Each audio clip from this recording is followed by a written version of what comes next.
The house had already settled into its nighttime breathing when it happened. You know that sound a house makes when it finally gives up on the day. The wood easing, the pipes sighing, the silence thickening. I was lying there, half awake, listening to it all, when I heard the softest knock against my door. Not urgent, just scared. For a moment I thought I imagined it. But then it came again.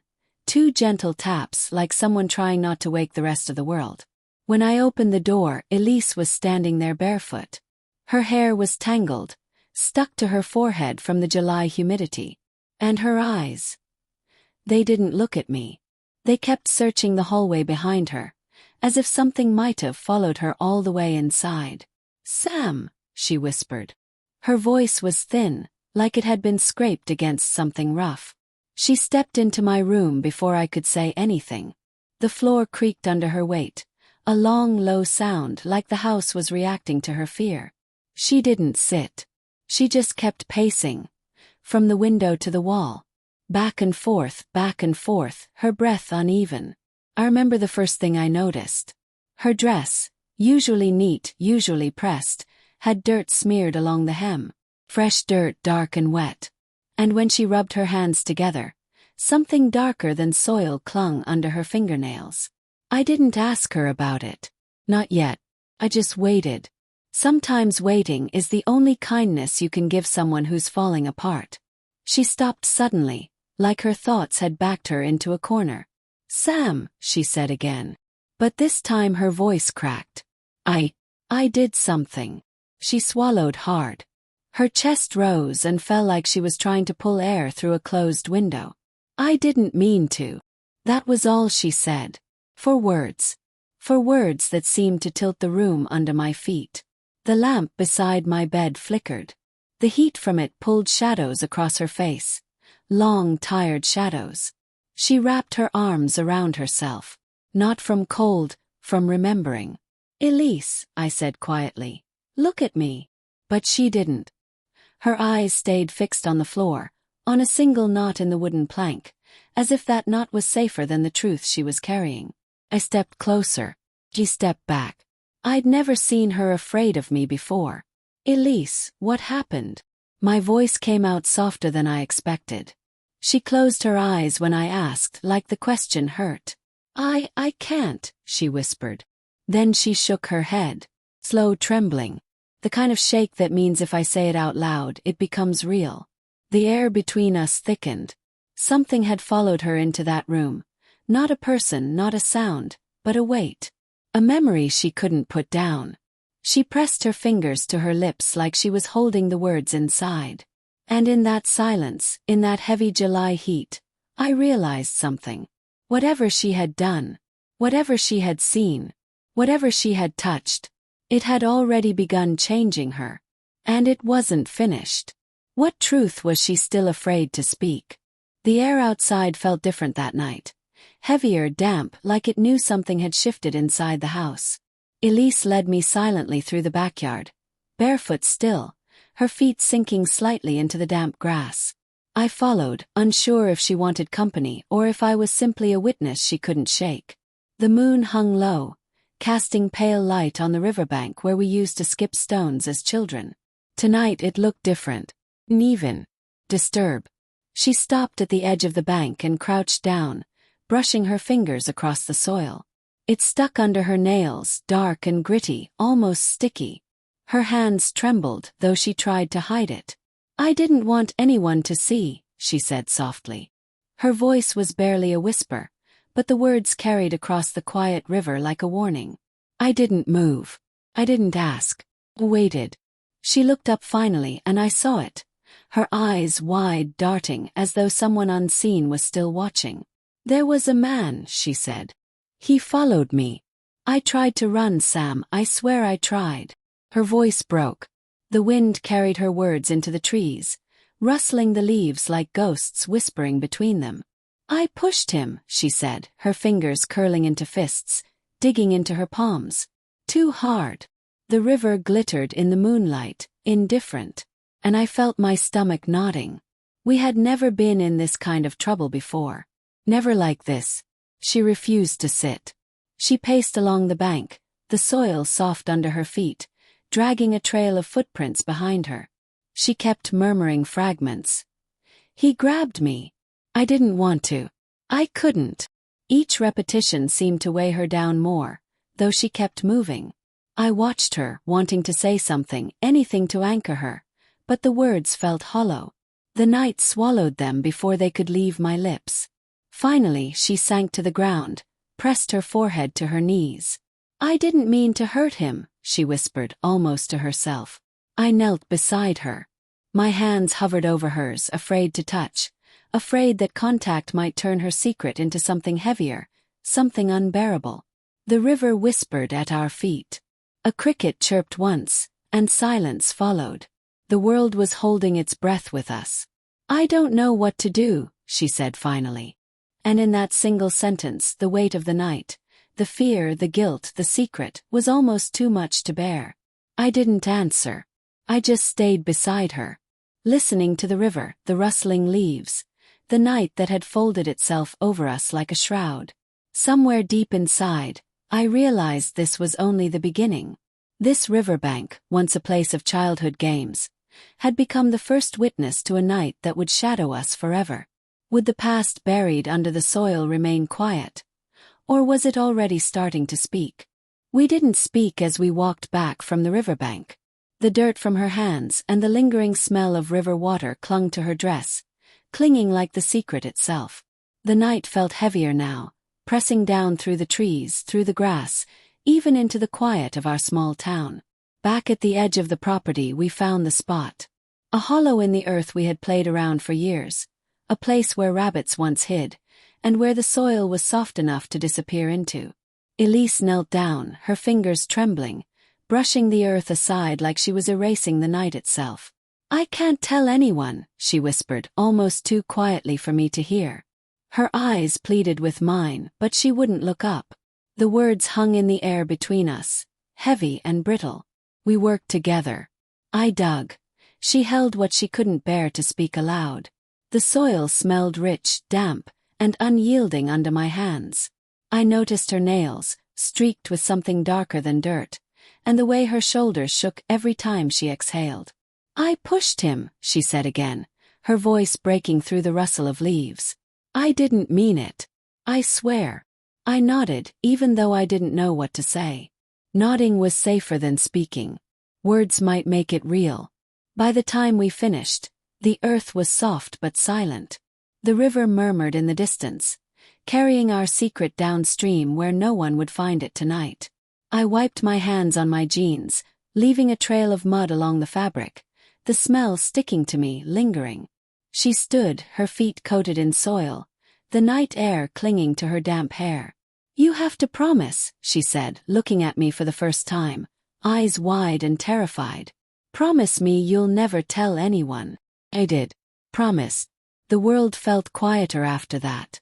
The crickets seemed to chirp softer, the leaves moved slower, as if they were listening, waiting. Even the moon seemed dimmer, hiding its light behind thin clouds. We went inside slowly, stepping over the threshold like thieves returning home. The house was still asleep. Our parents snored upstairs, unaware that the night had changed everything. I remember sitting on my bed for hours after, listening to the floorboards creak under my own weight. I thought about the river, about the soil, about the shadow of a life that had begun to stretch over both of us. Elise was quiet in her room, but I could hear her pacing, imagining a world outside the walls that might find her secret. And I realized something I didn't want to admit.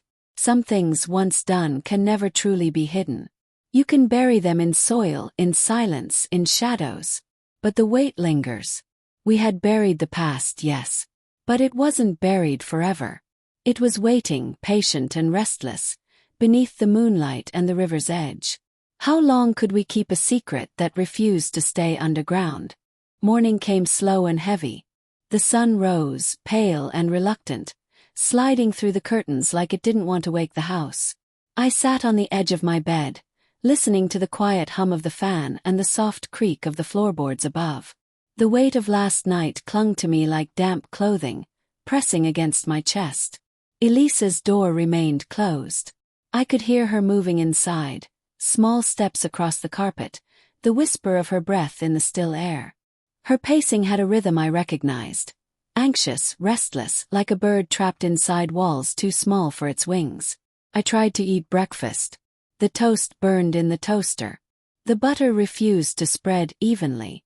Every sound, the clink of a spoon, the hum of the fridge, felt louder than it should, sharper, accusing. Our mother glanced at Elise, her eyes soft but curious. "Elise, your hands, are you cold?" she asked, noticing the dirt under her nails. Elise pulled them close to her chest, brushing them on her jeans, and shook her head. I answered for her, murmuring something about a late-night walk in the garden. It was a lie, and it tasted bitter in my mouth. After breakfast, I couldn't stay inside. I went back to the riverbank alone. The hollow where we had buried last night's terror looked different in daylight. The soil seemed innocent, the grass forgiving. But I knew better. The earth had memory.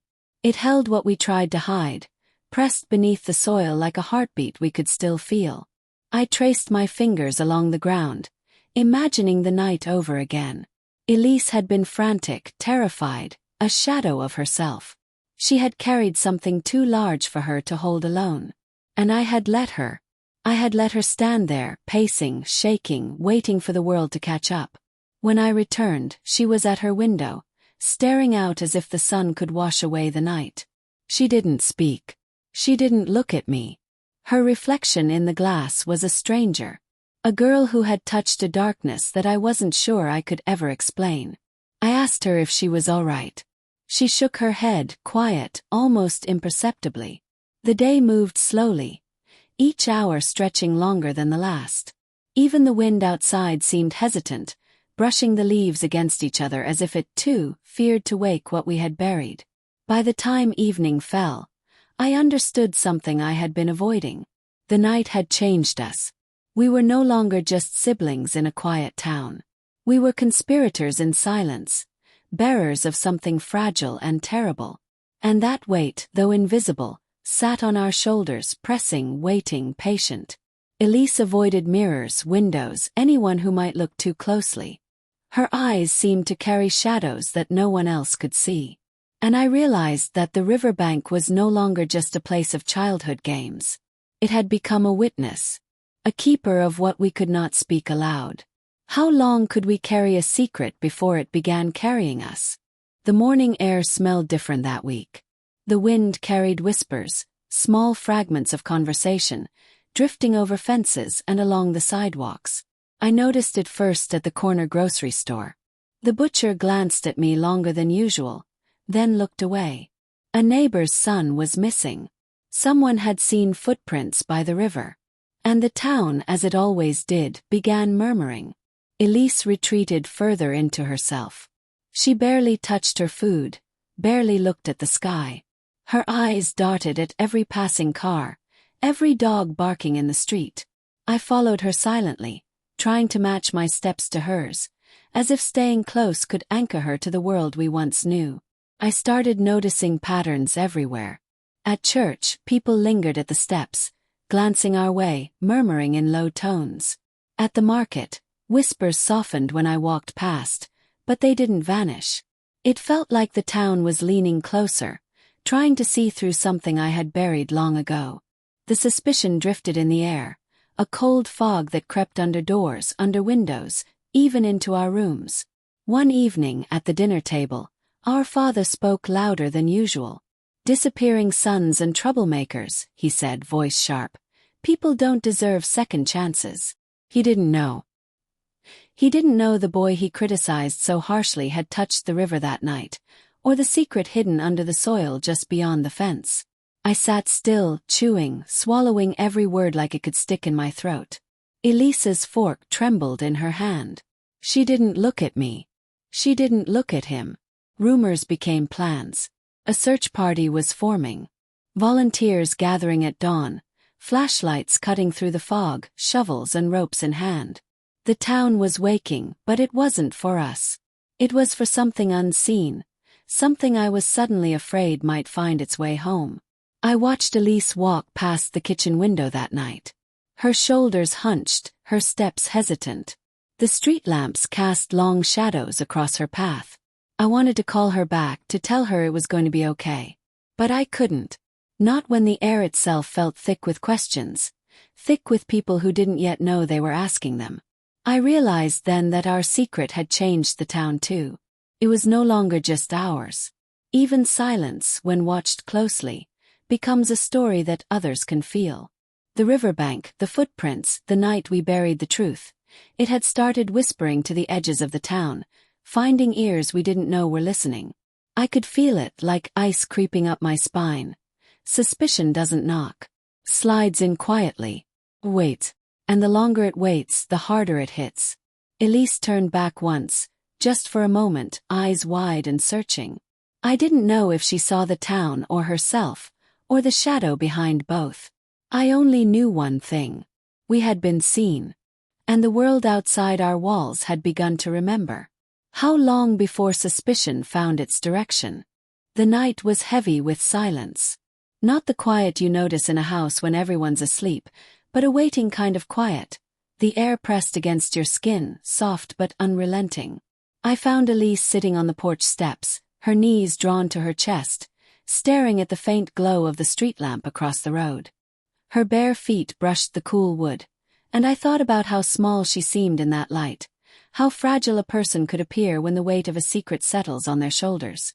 I sat beside her, careful not to break the thin boundary she had drawn. For a long time we said nothing. The wind whispered through the trees, the distant hum of crickets punctuating the dark. I could feel her trembling slightly, and though I didn't touch her, my presence seemed enough to keep the night from swallowing her whole. "I can't stop thinking about it," she finally whispered, voice barely more than air. I nodded because I understood more than I wanted to admit. Her hands fidgeted with the hem of her dress, her eyes fixed on nothing in particular. "I keep seeing him," she said. "And I keep thinking, if someone finds out, it'll be the end of everything. Of us. Of me." I didn't know what to say. How do you comfort someone when the comfort itself is a lie? I just listened. The night carried our words away, but it kept the weight of them intact. "Promise me something," she said suddenly, looking at me for the first time. Her eyes glistened in the street lamp glow, and I could see the exhaustion etched into every line of her face. "Promise me you'll never tell anyone. Ever. No matter what happens." I looked at her. Really looked. And I realized I would have carried this secret for her my entire life if I had to. I took a slow breath. "I promise," I said softly. Her hand brushed mine for a moment, fleeting, and then it was gone, pressed against her knees again. The pact wasn't just words. It was a feeling that settled between us like a living thing, heavy and protective. We didn't need to speak it aloud. The night understood. The air, the porch, the faint scent of summer, all bore witness to our unspoken vow. We sat in that quiet for hours, until the stars leaned over and the moon dipped behind clouds. I thought about the years ahead, how they would shape us, bend us, maybe even break us. But in that moment nothing could touch us. Not the town, not the rumors, not the creeping suspicion that had begun to circle. Elise's breathing finally slowed. Her shoulders relaxed slightly. I could feel a shift, subtle but certain. Two people standing together against the weight of the world, even if the world didn't yet know it was watching. I stood, brushing the dust from my jeans, and offered her a hand. She took it. And as we walked back into the house, the shadows of the porch seemed a little less heavy, the night a little less threatening. What would it take for a lifetime of silence to hold? And how long before it begins to crack? The years moved quietly, like dust settling in corners no one notices. Elise and I grew older, but the night we buried that secret never left us. It clung to our footsteps, to the way we moved through the town, to the silence we carried between us. The riverbank became a memory, one we revisited only in the shadows of our minds. Our parents passed quietly, one after the other, leaving the house empty but for the echoes of our shared past. I married once, briefly, and then the marriage ended as quietly as it began. Elise became a librarian, soft-spoken and gentle, her laughter rare, almost fragile. She lived in routines, small safe spaces, never letting the world peek too closely at her life. But I noticed the subtle signs, the flinch at a distant siren, the tightening of her hands when a police car drove past, the way she checked locks even when doors were already bolted. The secret had woven itself into the fabric of her being. And in some ways it had done the same to me. I found myself listening more than speaking. Every conversation in the grocery store, every laugh on the street, every whisper at church steps carried a potential threat. Not from people necessarily, but from the town itself. It remembered. It had a memory that lingered like smoke. We never talked about that night again. Not directly. The words had become too heavy, too sharp. We learned instead to read each other in the smallest gestures. The tilt of a head, the bite of a lip, the way a hand rested on a countertop. We became fluent in silence. Sometimes at night I would drive past the riverbank alone. The place looked harmless in the moonlight, peaceful even.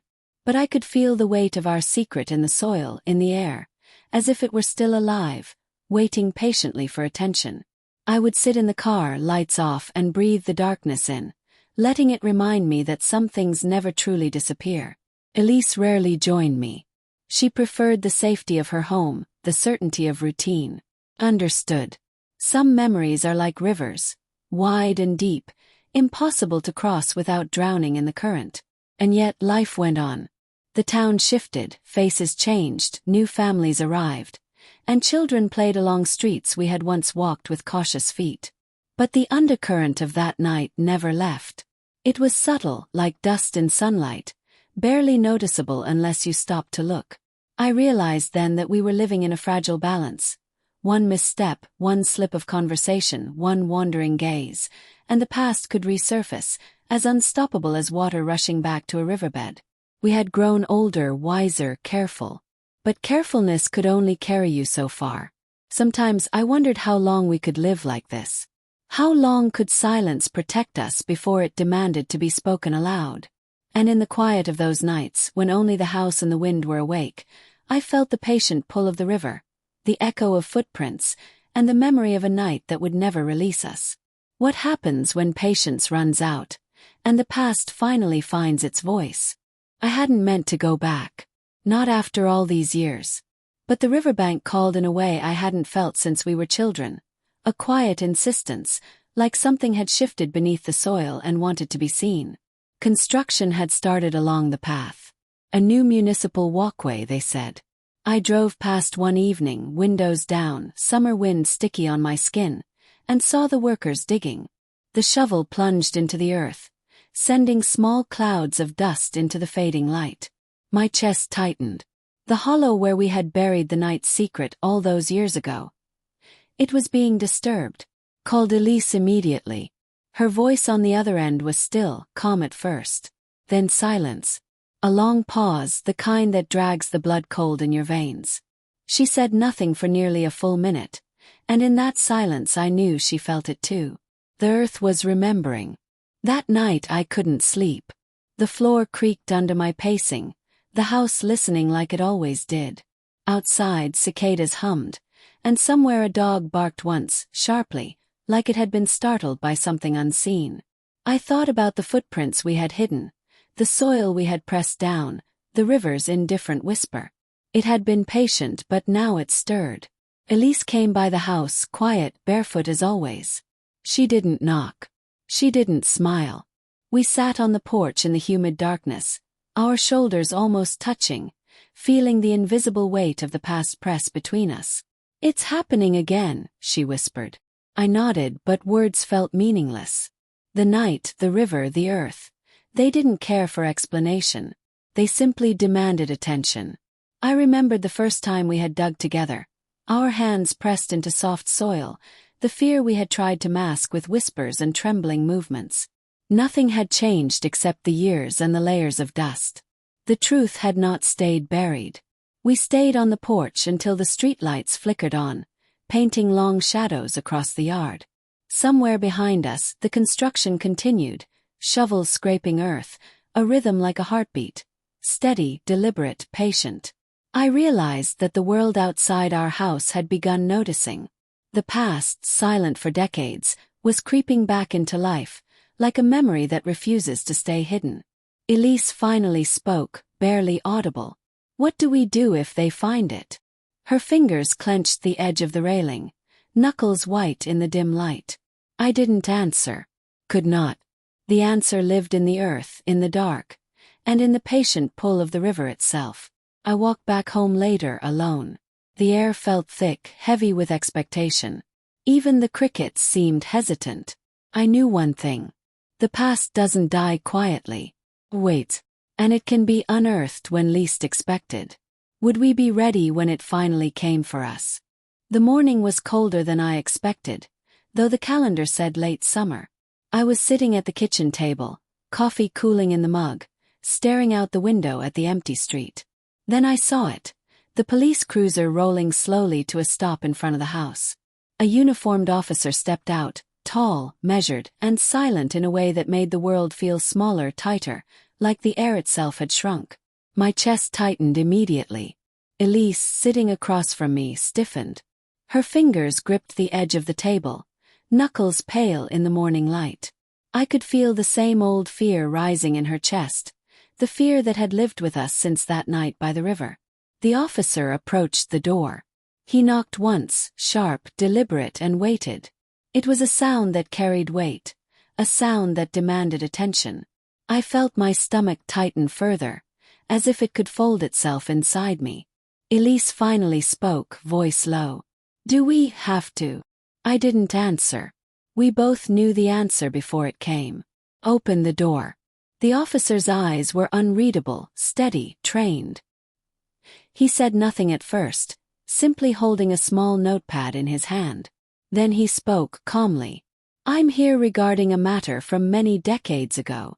Something discovered recently during construction near the river." My heart skipped. The construction. The riverbank. I had been hoping, praying, that the earth would swallow our secret quietly. He asked if I had a moment to talk, voice polite but firm. I nodded, almost mechanically, my mind whirling. I stepped aside to let him in, aware of Elise behind me, her eyes wide and searching, her body tense. He moved through the living room, his shoes soft against the wooden floor. Every creak felt louder than it should, every shadow sharper. He asked questions gently at first, about names, dates, and memories long buried. I answered with caution, careful not to reveal too much, careful not to make the walls of our house tremble with the weight of the past. Elise stayed silent in the background. Her hands twisted in her lap, her shoulders hunched, eyes never leaving the officer's back. I realized as I spoke that this was more than a conversation. It was a reckoning. The past had found its way through the years and into our quiet home. Finally, the officer closed his notepad. His expression didn't change. But there was something in his eyes, a hint of recognition, a shadow of understanding that words couldn't carry. When he left, the front door clicked softly behind him. Elise let out a breath I hadn't realized she'd been holding. I remained at the window for a long while, staring at the empty street, listening to the hum of life returning, knowing that the world outside had shifted, even if it hadn't yet noticed. The past doesn't stay buried forever. Wait. And it sometimes comes to you quietly, in a uniform at your doorstep. Are we ready for the next knock? Or the questions that follow? The house felt smaller that night. Every creak of the floorboards, every sigh of the wind through the eaves pressed closer, like it knew what was coming. Elise's door remained closed, but I could hear the softest movements inside. Her pacing, her breathing, the faint shuffle of feet over carpet. It was a sound that had always been a warning, a signal that the weight she carried was alive and restless. I approached quietly, my hand hovering over the doorknob. She didn't call out. She didn't speak. Her silence was a language I had learned long ago, and I braced myself for what it might say tonight. "Elise," I whispered. No answer. I leaned closer, pressing my ear against the wood. Her voice came then, trembling, fragmented. I can't do this anymore. It's too heavy." I knocked gently. "Let me in," I said softly. She hesitated. Pause that felt like hours. Then the door cracked open. Her eyes were wide, wet, and raw. She didn't smile. She didn't speak. She just stepped aside, letting me into the small room where the weight of decades had settled like dust. We sat on the floor, backs against opposite walls, and for a long time there was nothing but the hum of the house and our breathing. I could see the tremor in her hands, the tightness in her shoulders, the way her eyes flicked to every shadow in the room. She seemed smaller, though her body was the same. Smaller because the secret had eaten away at her from the inside, leaving only fragments of the girl I once knew. Finally she spoke, voice barely audible over the quiet. "They found something today," she said. He nodded. Already knew. The construction. The whispers. The officer. The past had found its way into our door. I thought if I kept it inside, if I carried it alone, it would go away, she whispered. Her hands trembled, and for the first time I reached out, letting her lean into me. Not with words. Not with explanations. Just presence. Just the shared understanding of two people bound by silence for 52 years. "I know," I said softly. And in that small phrase, years of fear, guilt, and secrecy seemed to settle, momentarily, into a fragile quiet. Outside, the wind rustled the trees, carrying the faint echo of the river, the footprints, the night we had tried to bury. I realized then that the secret would never truly leave us. It would always be a part of the house, the river, the air between us. But maybe, just maybe, it could stop controlling us. Elise rested her head on my shoulder. The tremor in her hands slowed. Her eyes closed, finally letting the quiet hold her. The door remained shut behind us, shielding us from the world outside. The rumors, the suspicion, the questions that had begun to circle our lives. And in the calm that followed, I understood something profound. We had carried the past together. And together maybe we could begin to let it rest. But how long could peace last when the world is always ready to knock on Elisa's door?